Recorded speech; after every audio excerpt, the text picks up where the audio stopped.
Hey guys, I'm back. I know it's only been about 2 days for you guys, I think, but for me it's been over a week, and it's good to be back to playing games. It was such butts to have to leave Lawrence right before his end and go away on vacation and not know what was going to happen after that dramatic last video. Oh my goodness. But I'm glad to be back into action. Let's finally get this ending done. I gotta get back to replying to your comments. Thank you so much for everything, guys. It really means a lot to me. I gotta get back to replying to your comments. Toot the sweet. But first and foremost, let's get this ending. Chairs are so uncomfortable because I'm so tired.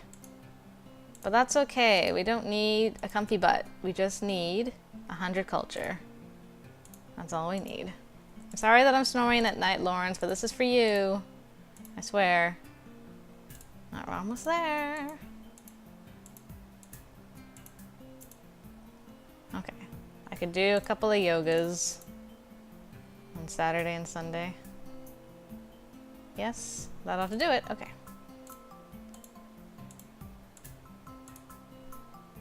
Didn't realize how much tension I was carrying in my back and shoulders. It's completely gone now. Yoga's a gift from God, right? Seriously, whoever came up with yoga, thank you. Thank you.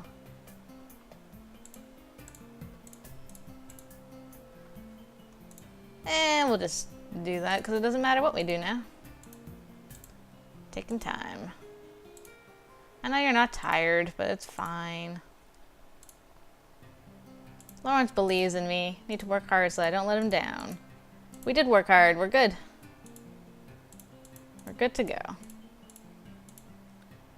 Last week! Oh my god! Final scene. Alright. Make a save, though. This is where we branch. Scene 10. We're on the beach. I huff as I let the heavy carrier slide off of my shoulders and onto the wrinkled blanket. Ah. Lawrence tries to smooth the sheet out over the cool grass, to little avail I might add, as I begin to unpack the carrier. Apparently deciding that a change of pace was needed for date night, Lawrence suggested a picnic, as opposed to our usual lying on the couch and binge-watching Netflix. Flocks? That don't even make no sense.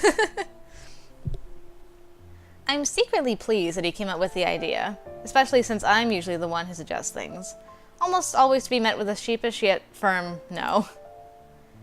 I've packed the usual staples, sandwiches, a deli container of potato salad, and I picked up some chocolate-covered strawberries from a specialty bakery a few blocks away from our apartment, because who has the time to make them at home?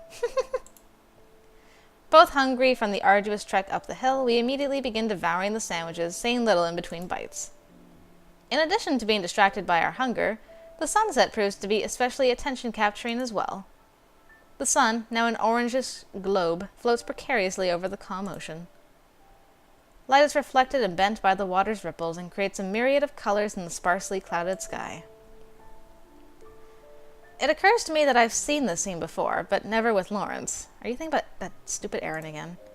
Oh, gosh. Aaron and I would often hop on the back of his motorcycle and take day trips to the beach, leaving only after the sun had disappeared from the horizon. By now, Lawrence has already scarfed down his sandwich, and he's now tearing into the package of chocolate-covered strawberries. It's not exactly turning out to be the romantic evening I thought it would be. Lawrence, do you mind if we stay and watch the sunset? It's prettier than normal tonight, I think. Lawrence doesn't bother to finish swallowing the bite of strawberry before responding. Sure, okay. You've got chocolate on your face. I reach to wipe the blemish off, but then remember what Eddie said. Being involuntarily touched might trigger flashbacks. Oh. That was a loud phone! Suddenly, Lawrence's phone vibrates and he reaches in his pocket to check it. I always turn my phone off on date nights. It would be nice if Lawrence provided the same courtesy. It's my mom. Lawrence blushes guiltily, then continues. She texted me in the car on the way here, too. She's worried because she went by the house and we're not there. Did you text her back and tell her that we're on a date? No. Well, you should. Maybe then she'd get the hint that she needs to leave us alone. Then again, knowing your mother. Yeah. Lawrence nods reluctantly. I've just been ignoring her texts. I honestly don't want to think about her right now. Oh. Yeah, your mom is kinda number one on the list of mood kills. He frowns, causing a pang of guilt to shoot through me. Maybe I went too far. No one likes having their mother insulted, after all. Lawrence's phone starts vibrating rapidly, signaling an incoming phone call. I guess she was upset about the radio silence. Yeah. He taps his foot nervously and stares pensively at the called ID. It's obvious that he's torn between pleasing me or his mother. I speak up over the incessant buzzing noise. Are you going to answer it?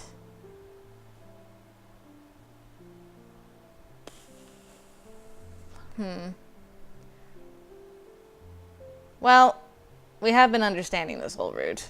And I mean, each of these is going to lead to a good end as long as I've made the right choices, enough right choices.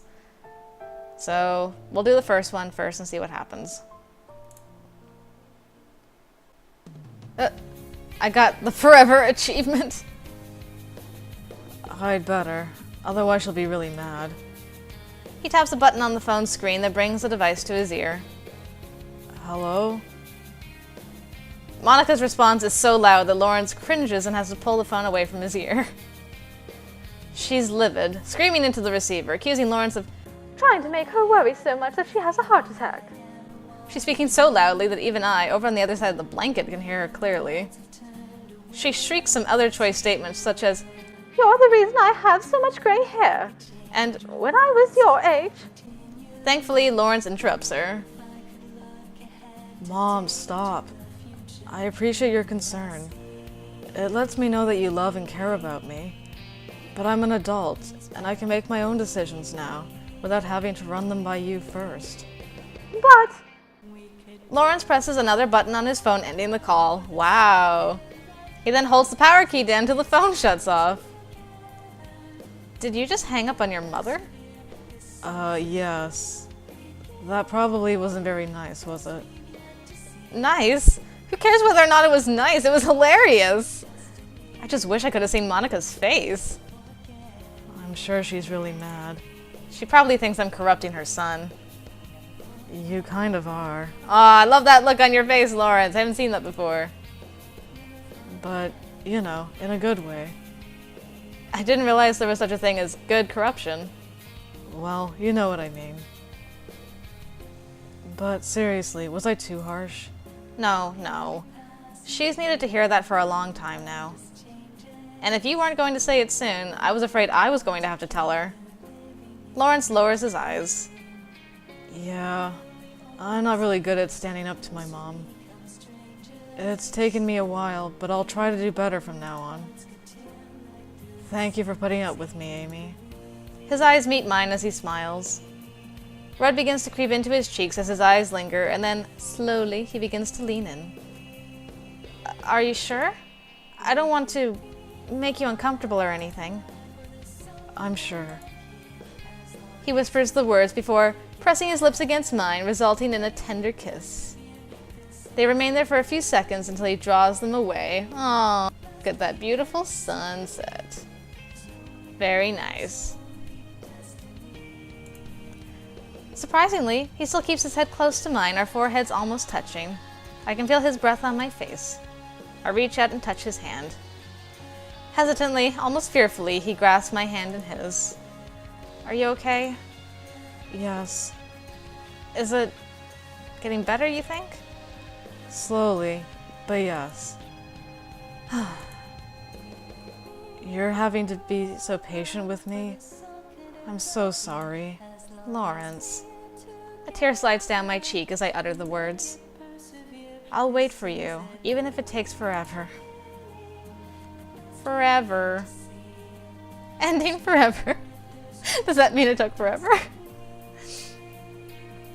It is the time you have wasted for your rose that makes your rose so important. Antoine de Saint-Exupéry, or something like that.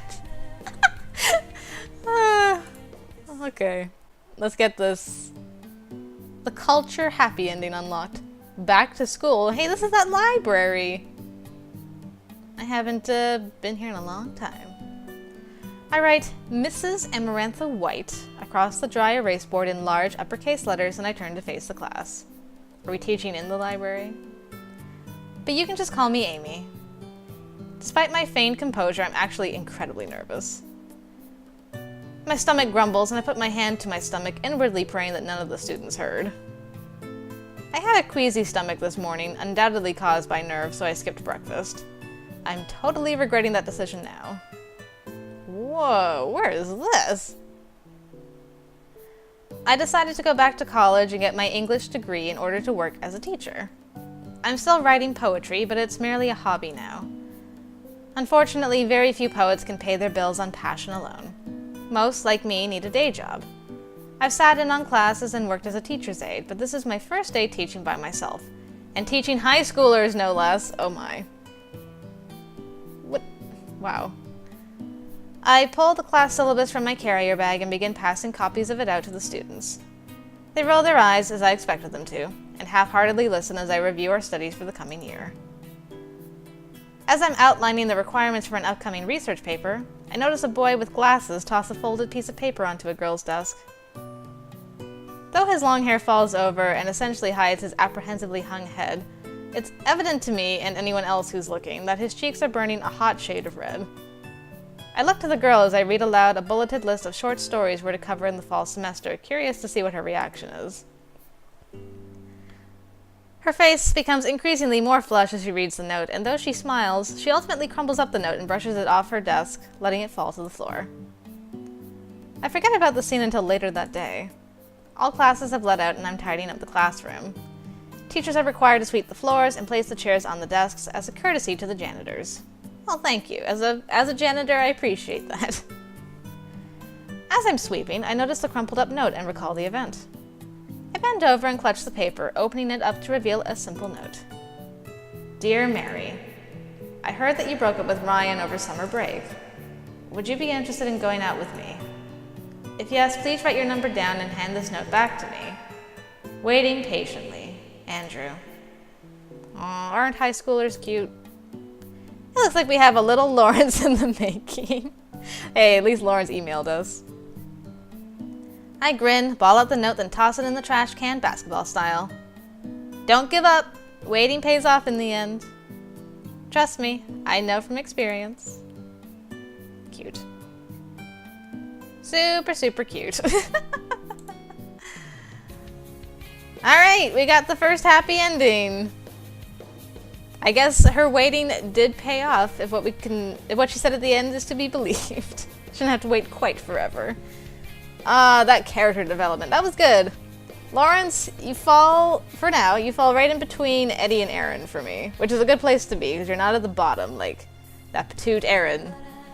Anyway, okay, so that's one happy ending, guys. I hope you enjoyed watching that. And now we have a second one to go and get, so I hope to see you over there, guys. Until then, see you later.